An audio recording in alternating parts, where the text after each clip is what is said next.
Hello दोस्तों, welcome to back your YouTube channel goal. ठीक है, गोल पीएचडी आर्ट चैनल में आप सभी का बहुत बहुत स्वागत है। तो चलिए देखिए, आज हम पढ़ेंगे अपभ्रंश शैली। और आप जानते हैं कि आज हम लोग का अपभ्रंश शैली पढ़ने का समय ही है। देखिए, अपभ्रंश शैली में जो चीज़ें हैं वो हम देख लेते हैं एक निगाह से। यूँ तो भारत चित्रकला और शिल्प का गढ़ रहा है। क्या? चित्रकला और शिल्प का गढ़ रहा है। गुजरात अपनी कला और संस्कृति के लिए आज भी भारत का एक अटूट राज्य सर्वोच्च में स्थान रखता है। भारत एक अटूट राज्यों में सर्वोच्च स्थान है अपनी कला और संस्कृति के लिए। यह शैली गुजरात शैली, पश्चिमी भारतीय शैली कहा जाना उपयुक्त नहीं समझा गया, क्योंकि देखिए, अगर गुजरात शैली कहते हैं तो इसका मतलब गुजरात की शैली। तो इसलिए आगे देखिए कि यह शैली गुजरात और पश्चिमी भारतीय शैली कहा जाना उचित नहीं समझा। डॉक्टर मोतीचंद ने कहा कि पश्चिम भारत के अतिरिक्त अन्य स्थानों पर इस चित्रकला के प्रमाण मिले हैं, इसलिए पश्चिम शैली नाम उचित नहीं है। कि जैसे एक ही जगह थोड़ी मिले और है तो एक ही नाम उपयुक्त नहीं है। तब हमारे राय कृष्णदास जी आते हैं। कौन?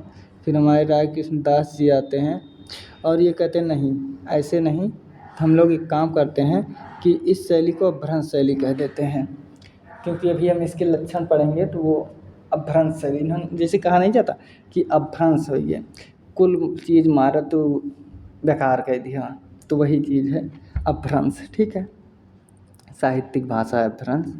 आगे देखिए, अपभ्रंश मतलब भी क्या होता है हम लोग ये भी जानेंगे। तो देखिए, अपभ्रंश का अर्थ है खंडित, विकृत या बिगड़ा हुआ रूप, टूटा टाटा। जैसे कोनो खिलौना वलौना हो तोड़ के बेकार कहता, तो वो है। ठीक बा, समझ गया। अपभ्रंश शैली का अर्थ है खंडित, विकृत या बिगड़ा हुआ, टूटा टाटा। इसका जो साहित्यिक भाषा थी वह प्रकृत थी, इसलिए इसे प्रकृत कला भी कहा जाता है। इसमें पिंगल डिंगल लोक कलाओं में वीर काव्य की रचना हुई है। किसमें? पिंगल डिंगल लोक भाषाओं में वीर काव्य की रचना हुई है, और इसके फलस्वरूप इस काल को साहित्य में वीर गाथा काल, चारण काल और अपभ्रंश काल के नाम से पुकारा जाता है। ठीक है दोस्तों, और देखिए, अपभ्रंश कला के अंतर्गत एलोरा के 10वीं-11वीं सदी के चित्र, पाल शैली और जैन शैली सबको रखा जा सकता है। कि अगर हम अपभ्रंश शैली में बात करें तो एलोरा के जो चित्र मिले हैं ना, उसमें पाल शैली और जैन शैली में सबको रखा जा सकता है, क्योंकि कुछ ना कुछ जो लक्षण है वो सबके मिलते जुलते हैं, इसलिए कहा गया है। तो देखिए, चित्रों का धरातल कैसा है। तो यहाँ चित्र के धरातल 3 प्रकार के मिले हैं। पहला ताड़पत्र। देखिए, जब पाल शैली बोला जाएगा ना, तो पाल शैली में सिर्फ ताड़पत्र था।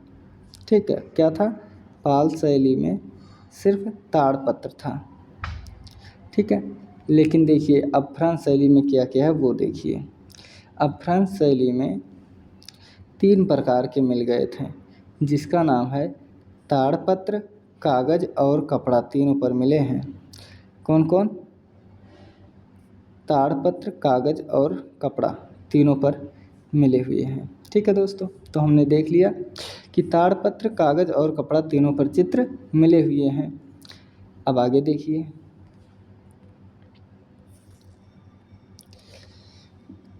अपभ्रंश और जैन दोनों के समानार्थ नामकरण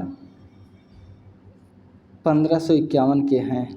ठीक है, कब के? 1451, जिसमें बसंत विलास, गीत गोविंद, बाल गोपाल प्रस्तुति ये है। इसके अलावा देखिए क्या क्या है। इसके अलावा है दुर्गा सप्तशती। ठीक है, क्या है? दुर्गा सप्तशती है। इसके अलावा रतिरहस्य है। सर्वप्रथम अहमदाबाद के श्री साराभाई माणिक लाल ने चित्रकूटम यानी कल्पसूत्र नामक ग्रंथ प्रकाशित किया जो जौनपुर में उपलब्ध है। अब देखिए कि कल्पसूत्र कितने भागों में विभाजित है, कहाँ कहाँ है, सब मैं एकदम एक ही जगह दिया हुआ हूँ। देखिए कल्पसूत्र पहला तो वहाँ है, दूसरा कल्पसूत्र दो भागों में विभाजित है। पहला रॉयल एशियाटिक सोसाइटी मुंबई में है, दूसरा सेठ आनंद जी कल्याण जी के हवेली में, ठीक है। अब तीसरा देखिए कहाँ है।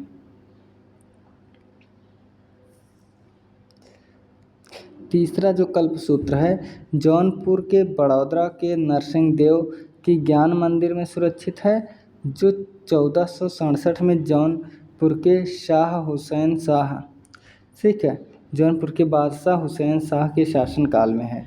और चौथा जो कल्पसूत्र है अहमदाबाद के मुन दयाल विजय जी के संग्रहालय में है, जो 15वीं सदी में संरक्षण किया गया था या बनी थी। अब देखिए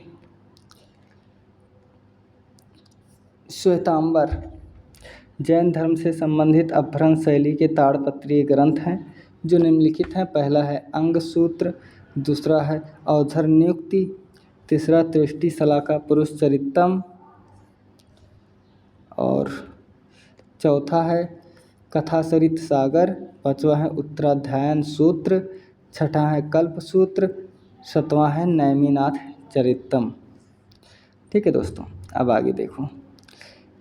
11वीं से 15वीं सदी के मध्य माना जाता है इसका काल किसका, जैन शैली का, वो अपभ्रंश शैली का, जो आज भारत के बड़ौदा, पाटन, संभात, अहमदाबाद और जैसलमेर के निजी संग्रहालय में है। कब, 1100 से 1500 ईस्वी के जो माना गया था, इसके जो प्रमाण हैं वो पाटन, संभात, अहमदाबाद, जैसलमेर में हैं निजी संग्रहालय में। अब हम विशेषता पढ़ेंगे अच्छे से।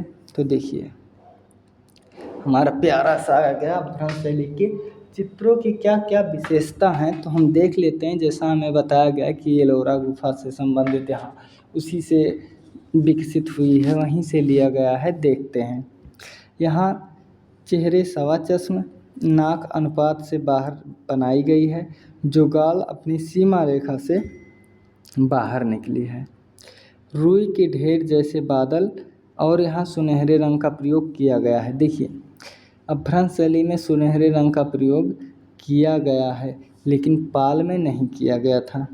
और रेखाएं तूलिका से बनाई गई हैं। भित्ति चित्रण परंपरा, चित्रकार के हाथ में चित्रण का कार्य आ गया, वह रेखा अत्यधिक बारीक नहीं बना सके और उनकी रेखा चित्र के अनुकूल नहीं बन सका। ठीक है, जब हाथों से सब करने लगे और कलाकार आ गए तो ये अपने जो है पहले बड़े धरातल पर करते थे, फिर छोटे, जिसके कारण इनका हाथ नहीं बैठा अच्छे से, इसलिए अनुकूल चित्र नहीं बन सकी। आगे देखिए, मैं रंग को यहाँ पर एकदम स्पष्ट कर दिया हूँ, जैसे वहाँ किया था वैसे यहाँ किया हूँ, कि यहाँ नीला, पीला, काला, सफ़ेद और सुनहरे रंग का प्रयोग हुआ है, सबसे इम्पॉर्टेंट याद रखना। इसके बाद देखिए तीर्थंकर के अनेक रूपों के भिन्न भिन्न प्रकार के रंगों का प्रयोग किया गया है तीर्थंकर में। ठीक है, अब कौन कौन किया गया है ये देखिए, लगे हाथ ये भी देख लीजिए। तो देखिए हमारे महावीर स्वामी में पीला रंग है, पार्श्वनाथ स्वामी में नीला रंग है, नेमिनाथ में काला है, ऋषभ देव में सोने का रंग का प्रयोग इनके शरीर बनाने में या इनके प्रतीक के रूप में किया गया है। तो महावीर स्वामी पीला, पार्श्वनाथ नीला, नेमिनाथ काला और ऋषभनाथ सुनहरे रंग का प्रयोग हुआ है। ये चित्र देख लीजिए आप। ठीक है, आगे देखिए। अब शुरू होता है मुगल काल की चित्रकला, तो इसे हम पढ़ेंगे अगले पैराग्राफ में, अगले क्लास में। तो आप अपना ख्याल रखना। टेक केयर दोस्तों, जय हिंद।